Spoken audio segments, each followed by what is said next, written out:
When I think about those students, they've learned everything from a skilled level, and trying to get them to shift to thinking more like mathematicians has been probably the most difficult shift, especially when you're using something as rich as Engage. And again, that was another trial and error learning for us this year, right? You want kids to learn what they don't know, but you also want to provide them access for what they need to know. So it's a very tight rope that we've walked. With one of our particular grade levels, we knew going in the beginning of the year would be a very much struggle because we had an upside down triangle. Most of the kids weren't on grade level, didn't know grade level concepts.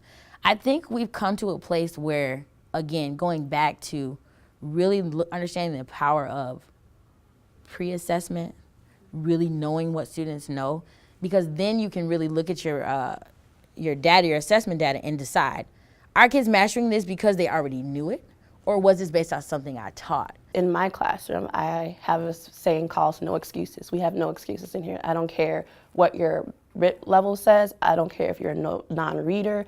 Everybody is at the same expectation level, which means if I give you this question, everybody has to try.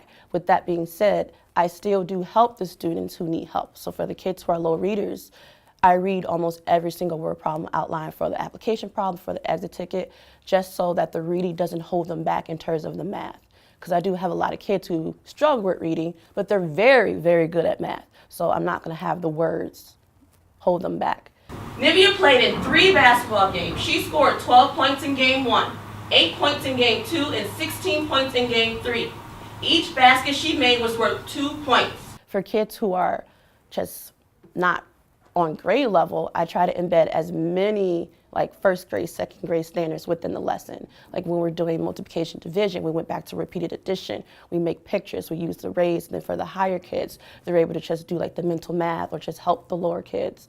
So everybody's on like the same playing level and everybody has a voice and opportunity to solve a problem. So we have a lot of support. So we wrapped a lot of support around our middle school students, just knowing the context of this school building, knowing what these students have possibly dealt with as far as Common Core, what they knew and what they didn't know. So we address a lot of that in small group.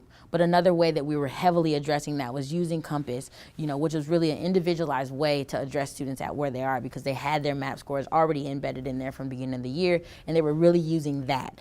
Another way that I've worked with her specifically is to really sit down and dissect some MAP data to really see like where are some student gaps, and then we created some pre-assessments using questions from a conglomerate of technology resources, be it Study Island, ANET, and different illustrated math tasks or whatever, to kind of look at, okay, let's give these kids these tasks and see what they can do.